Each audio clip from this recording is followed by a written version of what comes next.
Bismillahirrahmanirrahim. Assalamualaikum warahmatullahi wabarakatuh. Alhamdulillahi rabbil alamin. Wa bihi nasta'inu ala umuri dunya waddin. Wassalatu wassalamu ala ashrafil anbiya'i wal mursalin, سيدنا وحبيبنا وشفيعنا ومولانا محمد وعلى آله وصحبه أجمعين. أما بعد. Yang tiang hormati para alim ulama, para cendekiawan, para tokoh agama, tokoh masyarakat, yang kita hormati segenap pengurus Masjid Hubbul Watan Islamic Center Mataram, singkatnya jamaah salat zuhur yang dimuliakan Allah Subhanahu wa taala. Mengawali kajian kita pada siang hari ini, izinkan tiang mengajak kita semua untuk selalu bersyukur kehadiran Allah Subhanahu wa taala, karena kita merasakan nikmat Allah yang terus menerus hadir dalam kehidupan kita. Dari satu nikmat kita dapat nikmat berikutnya, kita dapat lagi nikmat yang lain, terus tidak pernah putus nikmat ini kita rasakan. Ini adalah bentuk kasih sayang Allah kepada hambanya, terutama kita yang banyak sekali melakukan kesalahan, banyak dosa, banyak maksiat di hadapan Allah, tetapi kita masih diberikan kesempatan, diberikan waktu. Tujuannya adalah supaya kita semakin sadar diri, semakin mengakui diri kelemahan kita, untuk kita tingkatkan kebaikan-kebaikan kita. Apalagi saat ini kita berada di bulan Ramadan, bulan yang menjadi dambaan semua makhluk Allah. Bukan hanya umat Islam yang merasakan kegembiraan dengan hadirnya bulan Ramadan, tapi semua umat manusia, apapun latar belakangnya, apapun backgroundnya, agamanya, mereka juga merasakan kenikmatan. Kalau kita lihat saudara-saudara kita yang mohon maaf non muslim saja, itu senang mereka. Ya, suasananya lebih aman, lebih nyaman, lebih terkendali. Dan yang paling penting adalah karena mereka juga berusaha. Mereka jualan, mereka ada yang jualan baju, jualan kain, jualan makanan, larisnya luar biasa ya. Nah, kita walaupun tidak berusaha di bulan Ramadan misalnya, kita tidak punya usaha yang konkret, tetapi paling tidak yang real adalah pahala kita bertambah, kebaikan kita dilipat gandakan oleh Allah Subhanahu wa taala. Sehingga kalau kita melihat cara orang dulu, orang-orang yang mendahului kita zaman-zaman awal Islam, dalam doa yang mereka panjatkan disebutkan bahwasanya dari sekian banyak doa, ada doa yang terus diulang-ulang oleh mereka. Paling tidak ada dua doa yang mereka ulang. Apa itu? Yang pertama, Allahumma ballighni Ramadan. Ya Allah, anugerahkan hamba bisa berjumpa dengan bulan suci Ramadan. Berapa lama mereka berdoa minta kepada Allah agar berjumpa dengan bulan suci Ramadan? Dalam riwayat dijelaskan 6 bulan mereka minta. Coba angkat tangan yang 6 bulan dulu sudah minta kepada Allah. Ada? 6 bulan. Subhanallah, kita tidak minta kepada Allah pun dikasih, itu loh. Apalagi kita minta. Ini kita nggak minta nih, berjumpa dengan bulan suci Ramadan paling 2 bulan terakhir, itu pun kalau konsisten. Mungkin sehari ya sekali ya, atau mungkin sekali seminggu kita minta Rajab Sya'ban. Tetapi yang konsisten selama 6 bulan itu mungkin tidak ada di antara kita. Pun demikian hadirat Allah, walaupun kita tidak minta kepada Allah, Allah masih memberikan kesempatan itu agar kita banyak-banyak melakukan ibadah, melakukan kebaikan di bulan-bulan seperti ini. Kemudian 6 bulan berikutnya mereka minta kepada Allah, taqabbal a'mali fi Ramadan. Ya Allah, terimalah semua ibadah hamba, semua amalan-amalan hamba di bulan Ramadan, agar engkau berkenan menerimanya. 6 bulan mereka minta. Nah, kita ini kan selesai Ramadan, hari raya selesai sudah, ya kan? Paling kita baca doa, Allahumma taqabbal minna du'aana wa salatana wa qiyamana, itu hanya di bulan Ramadan. Padahal kita bermohon kepada Allah setelah Ramadan tadi, apa yang sudah kita lakukan, begitu banyak ibadah yang kita lakukan, agar berkenan Allah menerima semua ibadah-ibadah yang sudah kita tunaikan. Maka mudah-mudahan dengan kehadiran kita di sini, seraya berharap kepada Allah semua ibadah-ibadah kita diterima, dan apa yang kita lakukan saat ini juga mudah-mudahan mendapatkan ridha dari Allah Subhanahu wa taala. Salawat serta salam selalu kita sampaikan ke hadapan baginda Rasulullah sallallahu alaihi wasallam. Beliau adalah panutan kita, teladan kita dalam semua sisi kehidupan. Beliau sudah mencontohkan kepada kita bagaimana berakidah yang lurus, bagaimana beribadah yang tulus, bagaimana kita bermuamalah yang baik, berakhlak yang mulia. Semua sudah ada teladannya dalam diri Rasul sallallahu alaihi wasallam. Kalau kita tidak mampu melakukan semua itu, karena mustahil untuk kita bisa seperti baginda Nabi. Makomnya berbeda, kondisinya sudah berbeda, kualitasnya berbeda. Tetapi walaupun kita tidak seperti baginda Nabi Allah, minimal kita ada nilai-nilai yang dicontohkan oleh beliau yang kita hadirkan dalam kehidupan ini. Maka dengan hal-hal yang kecil itu kita minta kepada Allah, ya Allah, walaupun kecil yang bisa saya lakukan, tolong ini menjadi sebab syarat saya untuk bisa berjumpa Rasulullah sallallahu alaihi wasallam di dalam surganya Allah Subhanahu wa taala nanti.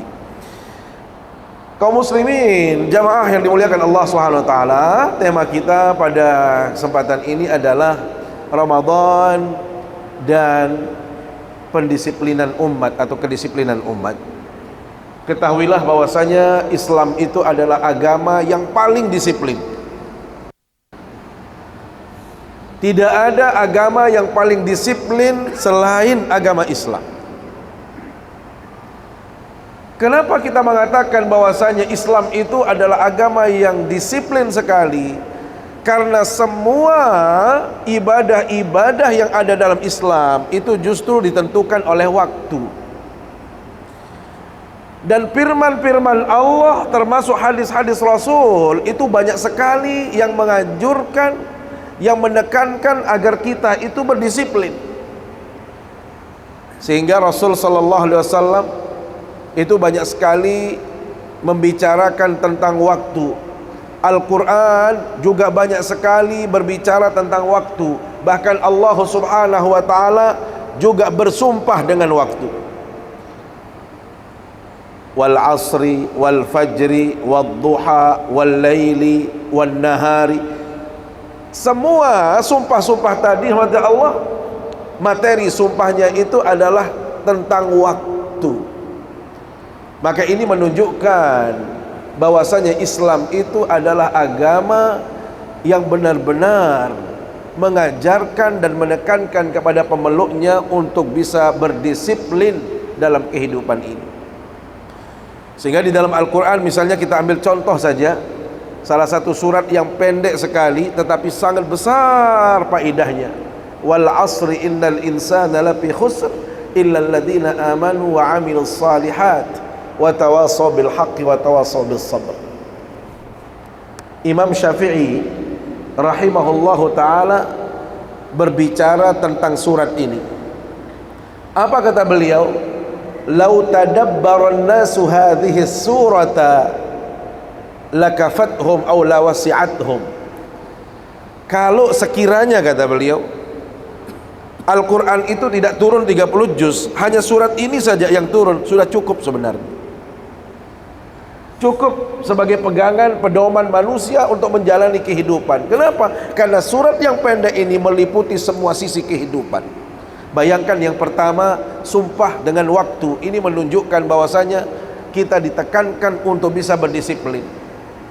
Ini menunjukkan bahwasanya Allah Subhanahu wa taala menekankan agar kita menjadi pribadi-pribadi yang disiplin. Karena itu kata Allah, siapapun yang berdisiplin dalam hidup ini, apapun latar belakang agamanya, pasti dia dimuliakan oleh Allah SWT. Apapun latar belakang agamanya, budayanya, keyakinannya, kalau dia disiplin, pasti dimuliakan oleh Allah SWT. Tetapi sebaliknya, apapun agamanya, apapun keyakinannya, budayanya, kalau dia tidak disiplin, maka Allah akan hancurkan dia. Orang itu pasti akan merugi. Makanya kenapa innal insana lafi khusr, manusia itu merugi, apalagi kalau dia tidak disiplin. Tadi ada Pak Hajir, tadi ada siapa lagi mana?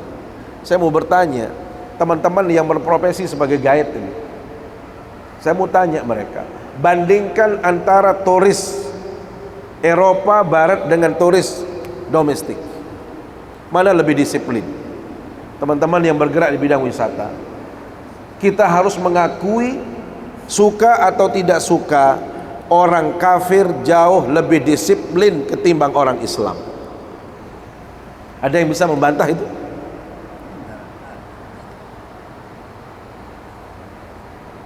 Kalau orang kita, orang Indonesia, orang Muslim secara umum, itu pasti ngaret kalau urusan waktu, pasti telat kalau urusan waktu.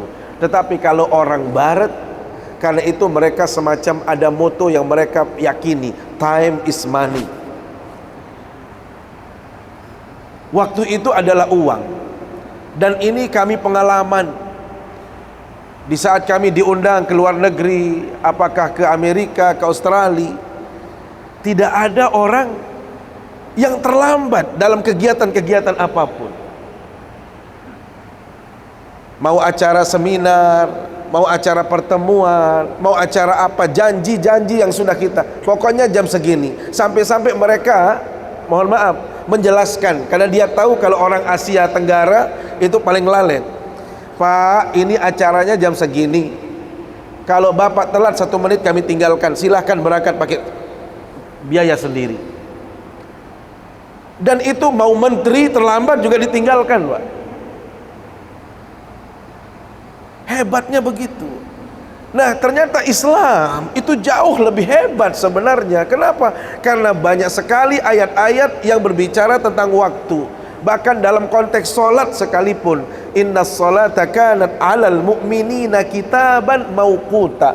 Semua yang namanya ibadah-ibadah dalam Islam, apakah itu solat, terutama solat disebutkan dalam Al-Quran tadi, kanat 'alal mu'minin, sudah diwajibkan oleh Allah kepada orang mukmin sesuai dengan waktu-waktu yang sudah ada. Ini adalah pembelajaran disiplin. Apalagi kalau berbicara puasa. Puasa itu adalah ibadah yang benar-benar menekankan kepada kita kedisiplinan. Dari mana kita mendapatkan dalam konteks puasa? Lihat makna puasa coba. As-saum secara kebahasaan itu kan al-imsak, menahan diri. Menahan diri saja itu sudah disiplin itu. Ya, menahan diri. Berarti ada orang yang tidak bisa menahan diri, berarti tidak disiplin. Maka kalau ada kedisiplinan dalam kehidupan manusia, pasti damai suasananya, pasti lancar semuanya, pasti akan jalan semuanya. Tetapi kalau ada orang yang mohon maaf tidak disiplin dalam kehidupan ini, akan terjadi kekacauan dalam semua sisi. Coba kalau kita misalnya dalam berlalu lintas, kita ini sulit disiplin, ya kan? Lihat lampu, lihat kiri kanan, lihat ada polisi apa tidak dan lain sebagainya. Jadi memang bukan disiplin itu lahir dari ketulusan hati kita, walaupun disiplin itu harus dipaksakan, ya kita harus ikut dengan aturan yang ada. Sama halnya dengan lampu isyarat itu di perempatan, itu pemaksaan, tapi wajib hukumnya. Kenapa? Supaya terjadi kenyamanan, ketentraman, kedamaian, tidak ada kecelakaan di dalam kita berlalu lintas. Tetapi nyatanya mohon maaf, kita menemukan ketidakdisiplinan itu justru ada di komunitas-komunitas yang berbasis orang-orang muslim. Makanya kenapa negara-negara muslim rata-rata bermasalah, dibanding dengan negara-negara Eropa. Makanya dulu ada salah seorang ulama dari Mesir, Syekh Muhammad Abduh kalau tidak salah, yang berbicara karena beliau sudah malang melintang pergi ke beberapa negara, sampai beliau tinggal di Eropa dan lain sebagainya. Sampai beliau ada satu kesimpulan, wajadtul islama fi Auruba walam ajidha fi biladi. Saya menemukan Islam itu ada di Eropa sana. Saya menemukan Islam itu ada di negara barat sana, negara kafir itu. Dan saya tidak menemukan Islam itu di negara saya, di Arab sana. Kenapa? Karena kalau kita berbicara nilai-nilai universal, sesuatu yang benar-benar menjadi penekanan, itu akan kita dapatkan di Eropa sana. Bapak Ibu kalau datang ke sana, kebersihan, ini contoh, Masya Allah, bersihnya yang namanya kawasan di mana saja. Sampai-sampai saya kadang-kadang kalau bepergian itu sampai-sampai kita mau sholat di dalam WC-nya, kalau boleh sholat. Kenapa? Bersih, bau tidak ada, jorok tidak ada, air tidak ada menggenang dan lain sebagainya. Kalau boleh orang sholat, mungkin bisa sholat di situ, saking bersihnya. Tetapi kalau kita WC masjid saja, makanya sering saya ceramah, tema hari ini WC masjid. Temanya tentang WC saja. Kenapa? Katanya rumah Allah, Baitullah. Masjid ini Baitullah, rumahnya Allah. Kok rumahnya Allah kotornya luar biasa? Ya kan? Ini kritik buat saya pribadi dan kita semua. Kalau sudah berbicara nilai-nilai yang seperti itu, Bapak Ibu yang dimuliakan Allah SWT, kita ini miris sekali. Pertama, kebersihan, kejujuran. Makanya tiang berkesimpulan, mengapa ayat-ayat suci itu banyak berbicara tentang kedisiplinan, kejujuran, kebersihan? Berarti memang mukhatabnya, jadi yang diperintahkan itu memang cenderung dia tidak melakukan itu. Iya. Kenapa Al-Quran mengatakan kamu harus begini? Karena memang ada orang yang seperti itu. Siapa? Ya orang yang disebutkan tadi. Kita mau tidak mau, ini harus berani kita katakan seperti ini. Ya, karena kita ini kadang-kadang anti kritik. Kalau sudah Islam itu baik, mulia. Tapi kalau berbicara orang muslim tadi, kejujuran hati Allah itu sulit sekali. Sampai mohon maaf, saya beberapa kali sampaikan di hadapan mahasiswa, saya pernah melihat tayangan di televisi sampai tiang berkesimpulan tayangan itu tiang sebut inilah tes keimanan. Bagaimana desain program itu Bapak Ibu?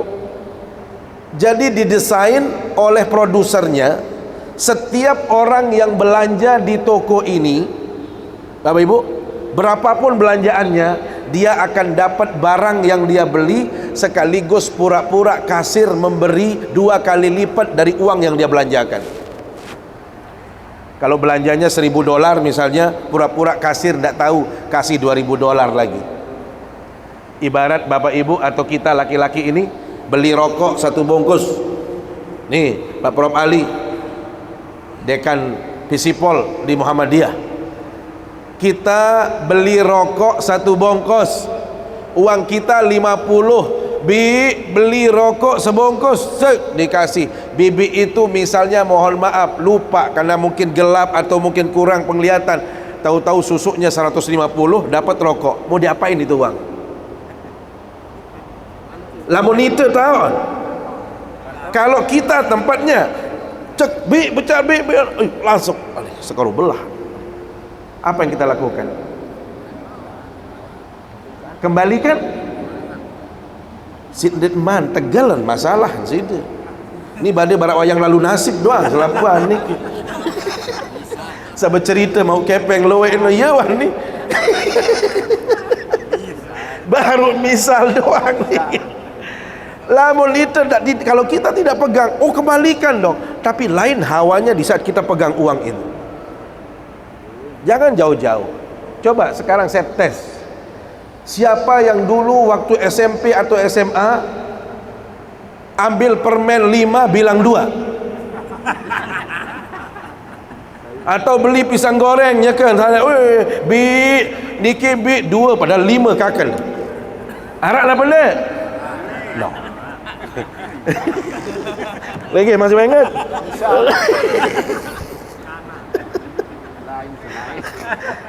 Tidak ada istilah lain nangis sampai jamaah, karena memang kita terbentuk dari mohon maaf milieu yang kadang-kadang seperti itu. Bapak Ibu, saya kasih contoh, mudah-mudahan selamat. Beliau selalu, sudah berapa kali saya sebut sampai hari ini, Pak Jenderal Irjen Inspektur Jenderal Umar Septiono, yang dulu Kapolda Nusa Tenggara Barat masih Brigjen. Beliau dimutasi ke Sulawesi jadi Irjen bintang 2. Tapi lama tiang memang sama beliau. Hampir setiap kali ada ceramah tiang yang diundang.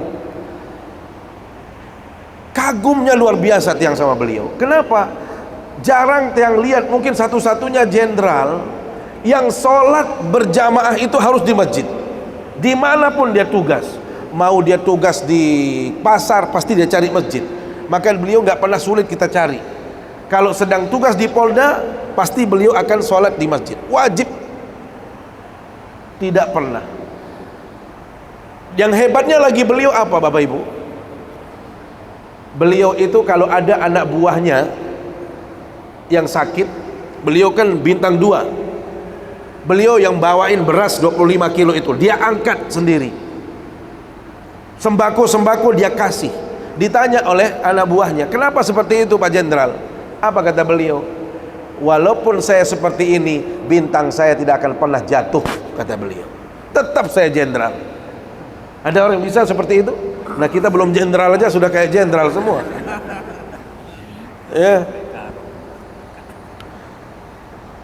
Tiang tanya sama beliau. Jangan-jangan karena beliau promosi jabatan baru dia rajin ibadah. Saya tanya dia balik, Pak, mohon maaf, kapan Bapak mulai konsisten sholat berjamaah di masjid? Beliau bilang apa? Saya dari kecil seperti itu. Dari dulu saya ada begitu akil balik, saya sudah terbiasa seperti itu. Wajar. Kenapa? Karena sudah biasa bagi beliau, karena sudah dibiasakan. Nah kalau kita ini kan memang musiman kalau kita belum menjadi kebutuhan. Kalau bulan puasa alhamdulillah masih mending lah. Bulan Ramadan seperti ini wajah-wajah baru semua saya lihat ini. Artinya masih mending gitu kan. Tetapi memang tidak bisa instan. Segala sesuatu itu berproses panjang sekali. Nah, hadirin yang dimuliakan Allah SWT, jadi kalau kita berbicara tentang Islam, jujur kita katakan nilai-nilai yang tadi saya sebutkan, kebersihan, kejujuran, kedisiplinan, itu justru ada di negara-negara yang kafir itu. Kafir mereka. Nah kita Islam, tetapi Masya Allah, laletnya di situ, penipuan di situ, bohong di situ. Saya nggak pernah lihat. Makanya saya ada beberapa jamaah yang memang berprofesi sebagai guide. Saya mau tanya dia, bagaimana membawa guide barat dengan guide domestik. Bapak Ibu, ini menunjukkan bahwasanya janji Allah tadi benar. Siapapun yang disiplin, pasti Allah akan angkat derajatnya. Dan itulah yang terjadi. negara-negara barat itu karena disiplinnya, bukan karena pintarnya. Kalau pintarnya sama, makannya juga sama, enakan kita makannya. Orang dia makan roti, kita makan nasi 3 kali lagi sehari. Nggak ada pesor lagi dia kan. Kalau kita tambah pesor, tambah kolak, nggak mungkin kita kalah sama orang barat itu. Tetapi kita kelemahannya adalah tidak bisa disiplin, ya, tidak bisa disiplin. Karena itu Ramadan yang kita hadirkan ingat Allah adalah benar-benar menjadi proses pembelajaran. Makanya disebutkan makna Ramadan itu al-saum, secara istilah itu apa? Al-imsaku anil akli wasyurbi wasairil mufattirat min tulu'il fajri ila ghurubis syams. Yang namanya puasa itu adalah menahan diri dari makan dan minum dan dari hal-hal yang bisa membatalkan puasa seseorang. Kapan? Dari terbit fajar sampai tenggelam matahari. Nih luar biasanya. Jadi kita harus berlatih disiplin. Makanya kenapa, mohon maaf Bapak Ibu, puasa ini adalah ibadah yang paling istimewa. Nggak ada yang lebih istimewa dari puasa dibandingkan sholat.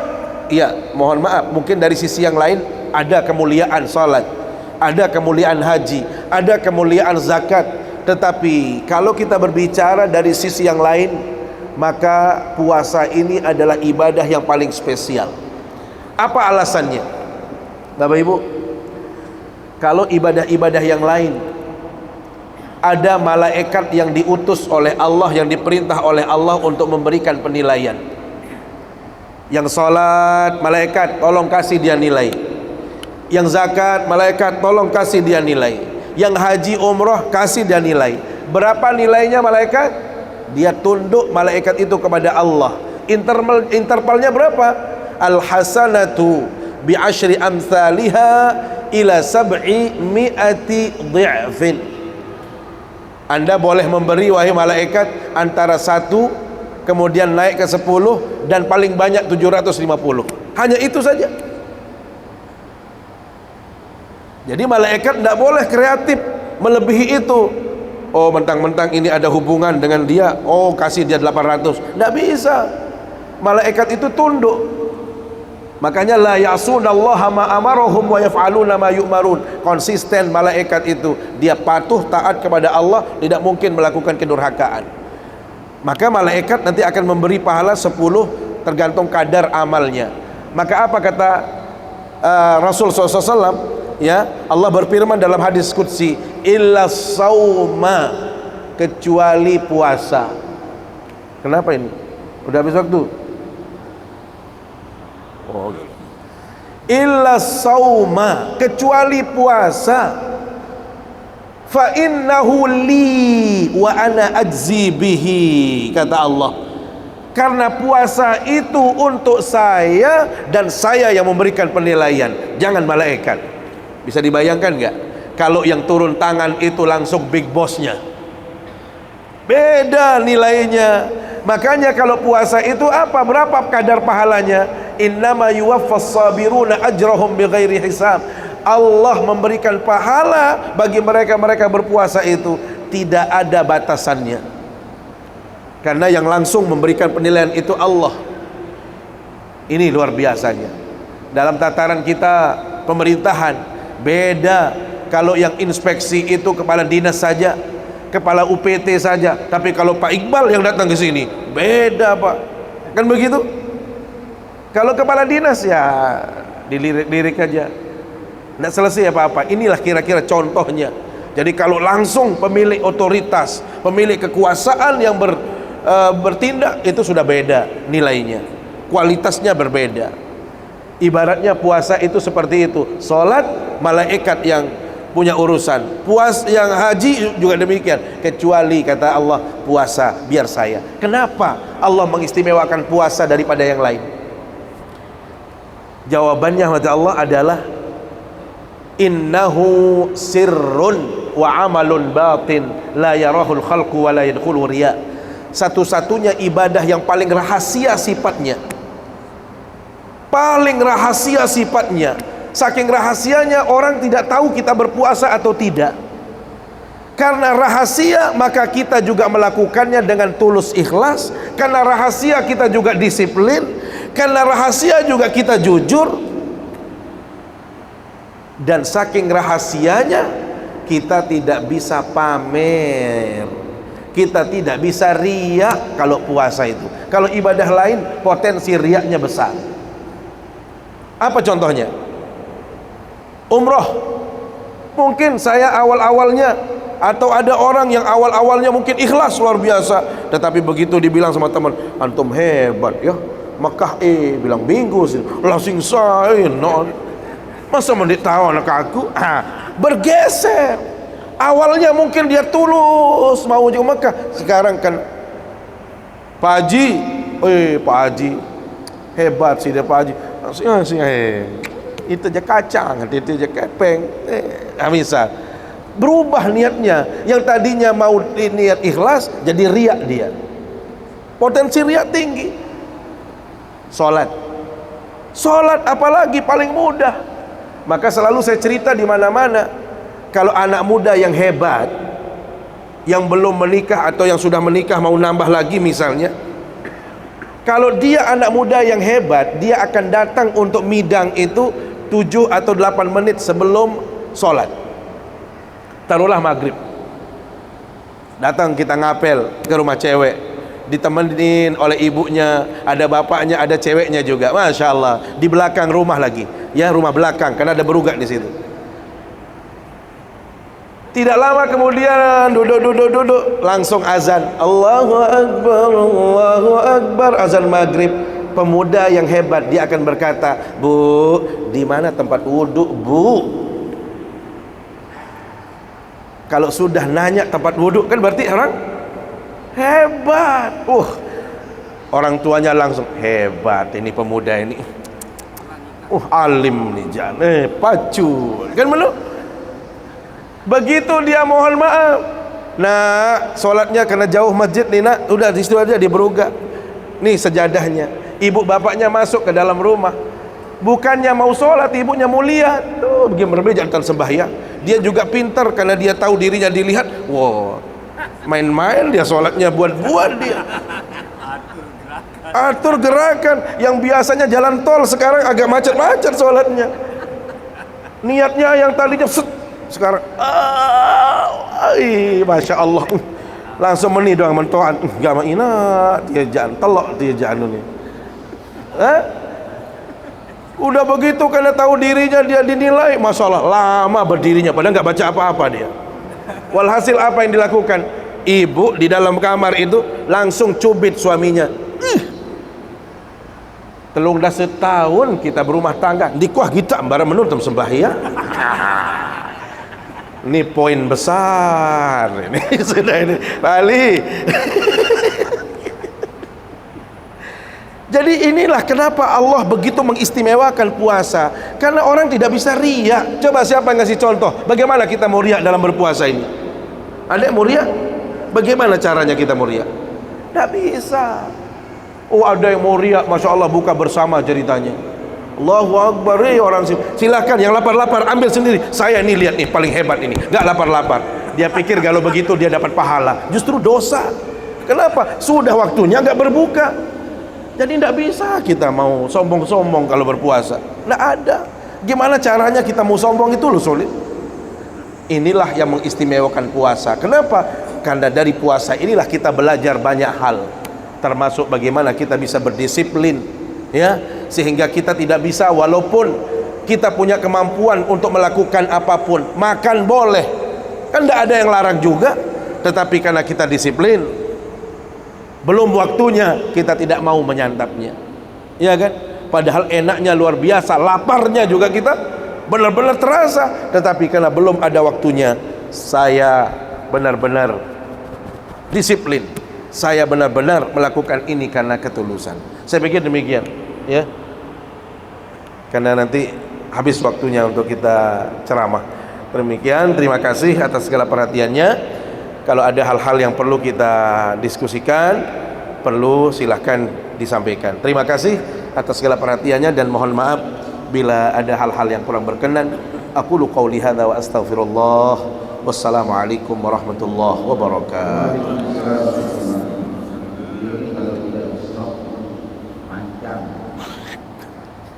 Baik, ada beberapa yang yang belum sama sekali. Misalkan kalau yang biasa ada terlalu sering.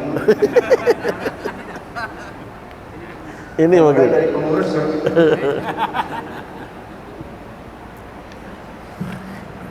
Terima kasih moderator.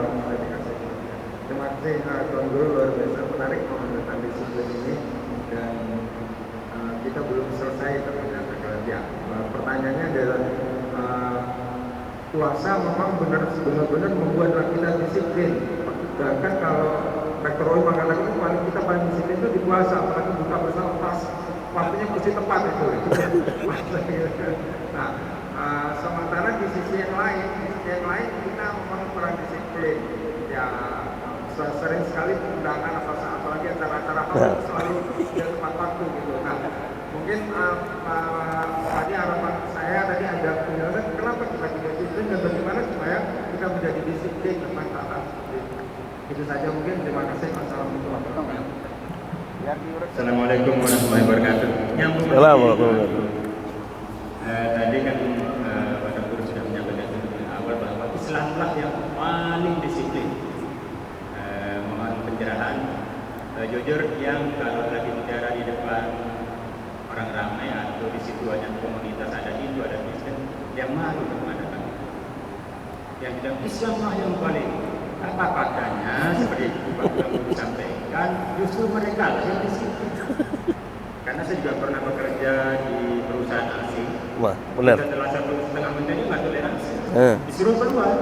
Tapi kalau kita bekerja di sana sudah setengah jam, oke saja. Dan yang kita sering pahami juga bahwa di Indonesia ini kan orang-orang jujur disiplin nggak laku.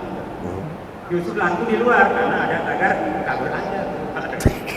Mohon pencerahan. Terima kasih. Assalamualaikum warahmatullahi wabarakatuh. Waalaikumsalam warahmatullahi wabarakatuh. Terima kasih. Assalamualaikum warahmatullahi wabarakatuh.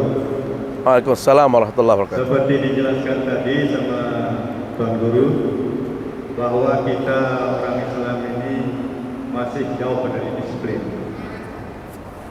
dibanding dengan orang-orang Barat. Seperti dikatakan tadi, orang-orang Barat ini dia online, tapi kita sering ada.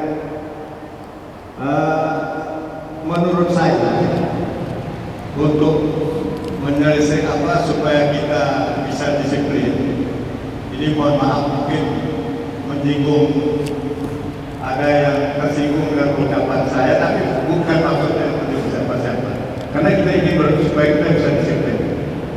Untuk bisa disiplin ini menurut saya harus diberikan contoh oleh para pemimpin, oleh para tokoh, oleh para guru.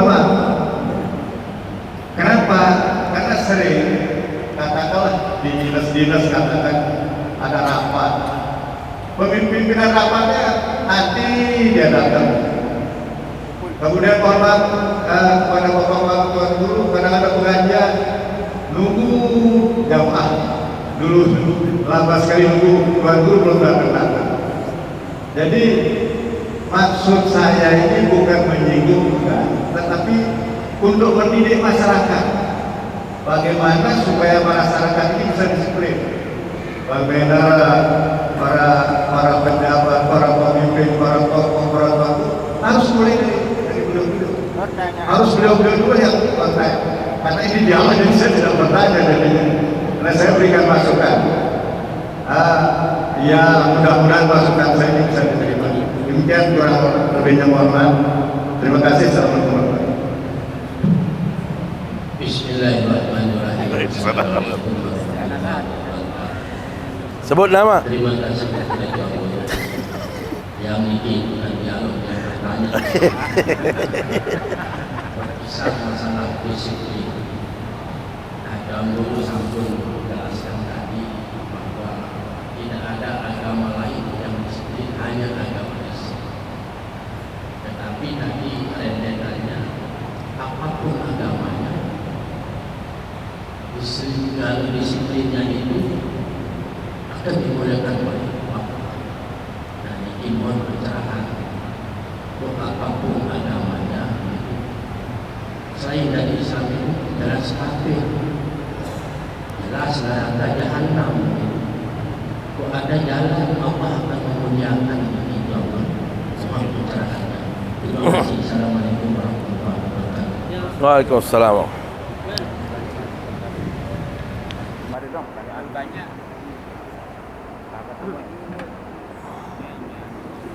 Terima kasih. Assalamualaikum warahmatullahi wabarakatuh. Waalaikumsalam warahmatullahi wabarakatuh. Hampir apa yang mau saya sampaikan itu sudah tetap. Nah, pertama tadi kalau itu menjadi dialog, masukan benar, boleh. Jadi bagaimana memberikan contoh. Tapi mungkin dalam hal ini saya ingin menanyakan benang merahnya yang membuat kita tidak terapkan disiplin itu. Misalnya tadi kan kita jamaah pengajian umum dulu dilaksanakan di madrasah sampai melewati tibanya awal waktu untuk melaksanakan zuhur misalnya. Nah, tadi begitu selesai waktu masih banyak waktu, tapi tidak langsung misalnya waktu banyak untuk berjamaah, tidak langsung. Nah ini sebenarnya benang merahnya apa? Terima kasih. Assalamualaikum warahmatullahi wabarakatuh.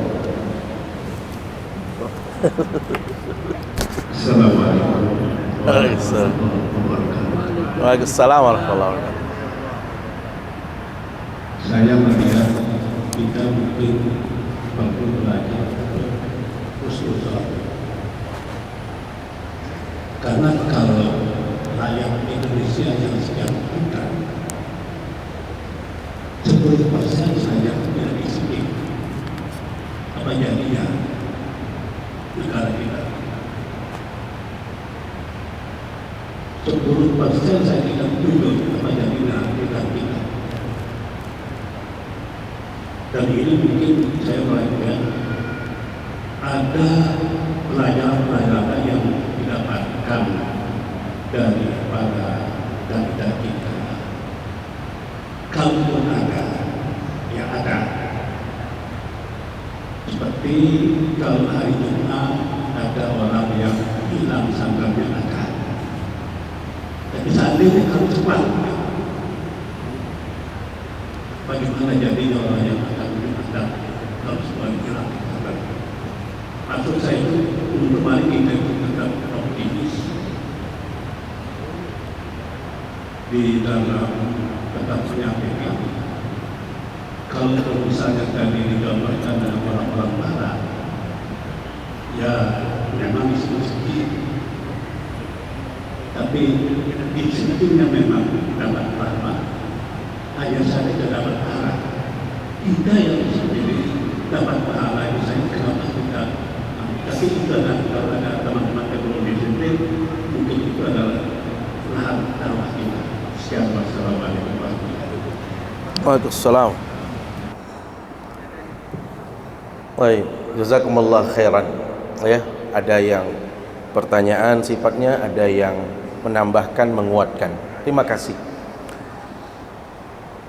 Jadi masalah disiplin ini memang sangat urgen sekali, sangat penting sekali, karena memang Allah yang memerintahkan kita untuk disiplin. Sholat itu harus disiplin. Memang disiplinnya yang dimaksud itu adalah melaksanakan pada waktunya. Waktunya memang ada. Misalnya zuhur, kita dari jam 11:30 sampai jam 3:30 misalnya. Itu orang yang melakukannya boleh dikatakan itu disiplin. Tetapi kan ada lagi prioritas. Ada skala prioritas. Dalam hadis disebutkan dari yang disiplin itu ada yang lebih utama lagi. Siapa? Yang awal waktu. Nah, itu maksudnya. Jadi tetap artinya dia tidak menyalahi. Kalau ada orang sholat zuhur misalnya di agak akhir, masih dia dikatakan dia masuk, masih ada waktu, tetapi kan dia tidak mendapatkan prioritas. Sementara Rasul SAW ditanya, ayu amalin ahabbu ilallah, mana pekerjaan yang paling utama? Satu, as-salatu ala waktiha, ya. Dan ala waktiha ini kan bisa umum, bisa awal, bisa waktunya. tetapi yang paling utama itu adalah di awal waktu. Karena kita tidak tahu kehidupan manusia nanti, bahwasanya nanti setelah itu sebelum melakukan sholat dia akan mendapatkan bencana atau kecelakaan dan lain sebagainya, sehingga jangan sampai kecelakaan itu akan menghambat dia untuk melakukan ibadah. Itu satu. Yang kedua, orang yang sholat tetapi memperlambat waktunya atau dia malas-malas, itu kan juga terkena dalam surat Al-Ma'un, fawailul lil musallin. Walaupun boleh kita melakukan sholat, tetapi mohon maaf, apalagi kalau dia ada unsur kesengajaan, itu sama sekali tidak boleh. Yang disebut fawailul lil musallin itu adalah mereka yang sahun, itu adalah mereka yang sengaja. Lain halnya dengan emergensi. Tetapi kadang-kadang kita tidak bisa membedakan mana emergensi dengan tidak. Kita rapat itu dianggap emergensi, padahal sudah jelas mulainya seperti yang disampaikan Pak Ilham, kita yang memperlambat waktunya. Undangan jam 8, kita mulai jam 9, kita yang salah. Makanya tetap akan keliru, akan berimplikasi kepada sisi yang lain. Materi belum selesai, azan sudah tiba misalnya, sehingga nanti akan ada di situ nego, kita mau sholat apa lanjut. Nggak ada istilah itu. Kalau Anda awal waktu mulai, pasti akan berakhir pada tepat waktu.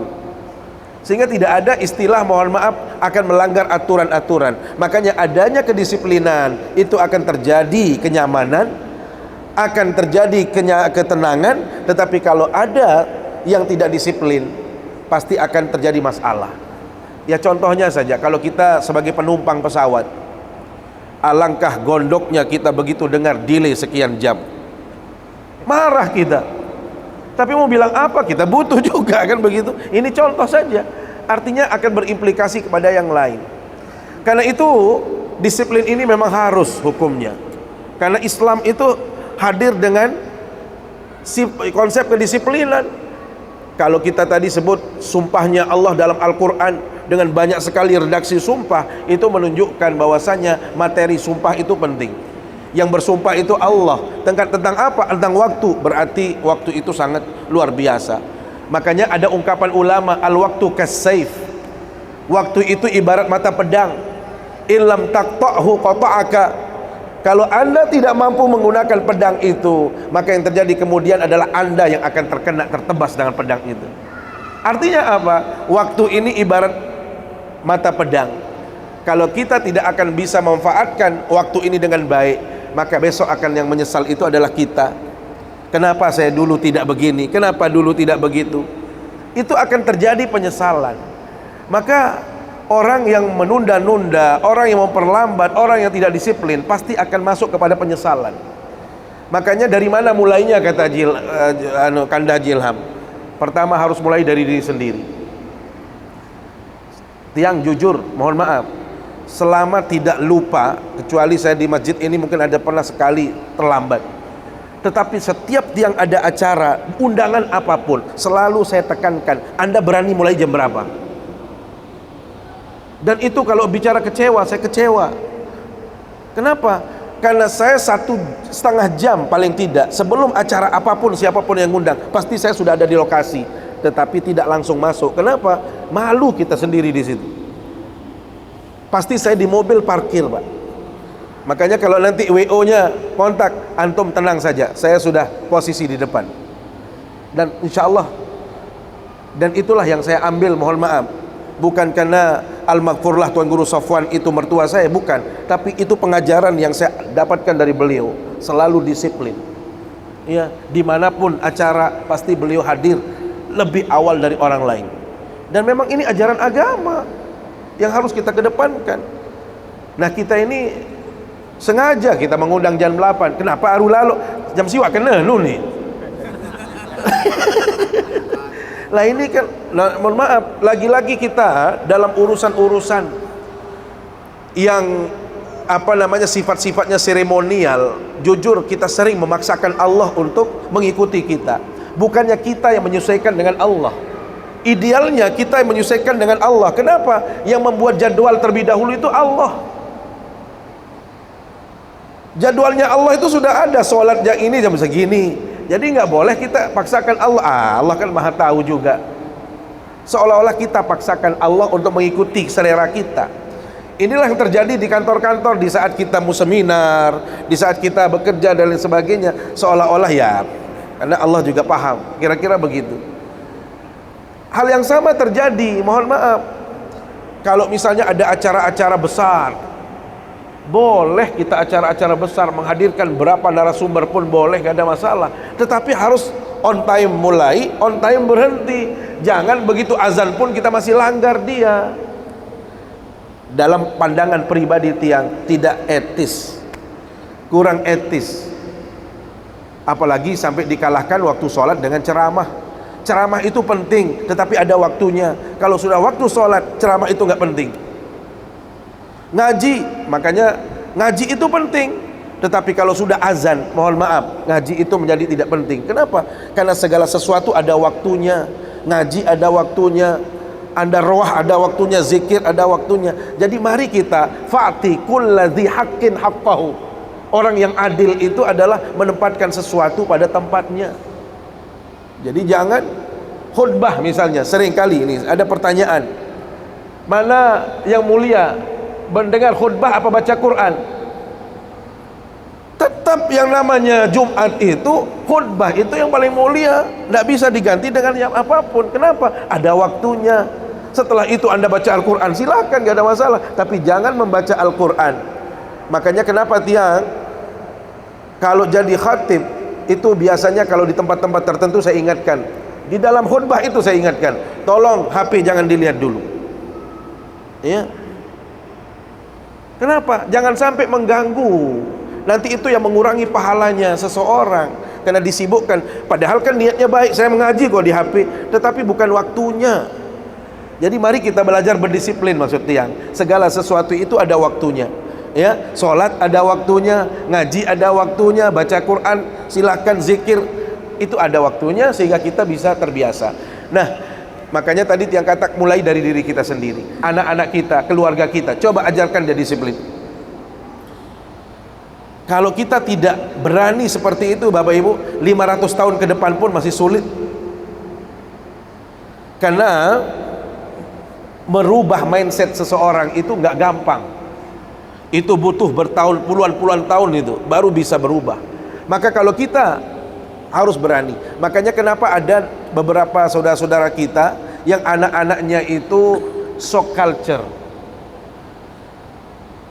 Ada beberapa teman-teman yang lama tinggal di Eropa, apakah karena studi dan lain sebagainya, itu kan anaknya terbiasa di situ ngantri, terbiasa mengut sampah dan lain sebagainya. Begitu dia pulang ke Indonesia,